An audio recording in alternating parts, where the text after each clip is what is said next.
I got this off Amazon for about 20 bucks. It's available in a number of different color combinations for the blade, the scales, and the liners.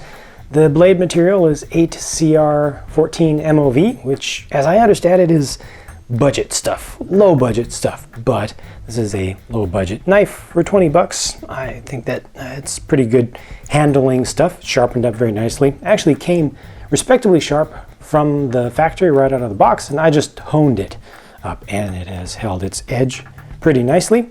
These scales are a Zytel. That is a hard plastic. That's what I actually like the least about this. I liked the design of it, you know, just kind of looking at it aesthetically, and it looked like ergonomically it would work out pretty well. You've got nice shaping in here, should have a good amount of grip on it, but that plastic is in some areas very thin, and you can just hear the kind of cheap feel. You can just hear that. This actually will flex in here. You can see that bending out. And also these inner edges are very sharp, so that will actually impress into your finger very easily and very sharply. It's not very comfortable.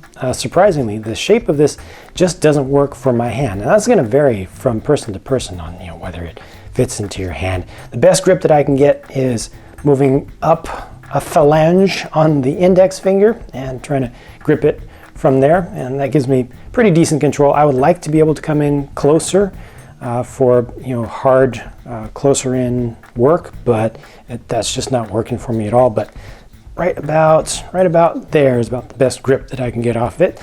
And the shape of the blade is pretty good. The weight is pretty good.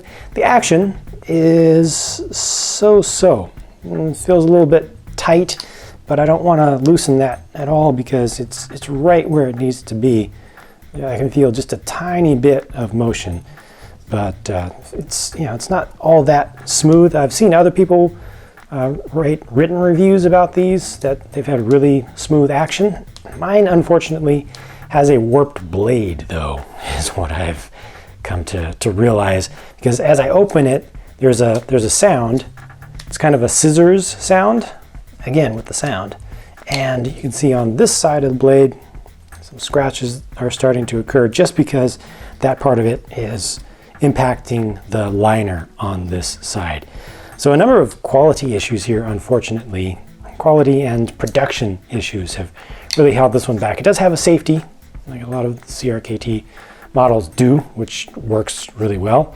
I'm very confident in the lock. The design of the clip is fine. Maybe rides a little bit high, but I like these, just the very simple design of it. It has good strength to it. Like I said, the blade I'm happy with, especially for the cost, the material, how it sharpened up, worked pretty well. Handle, not so great on, and I definitely got unlucky with the production on this one. You know, probably some folks will have better luck than I will. Maybe if I were to buy another one of these, the exact same thing, I would have better luck. But as it is right now, I'm just not that happy with this one, and I feel like I could have done better. It's definitely my least favorite CRKT purchase to date.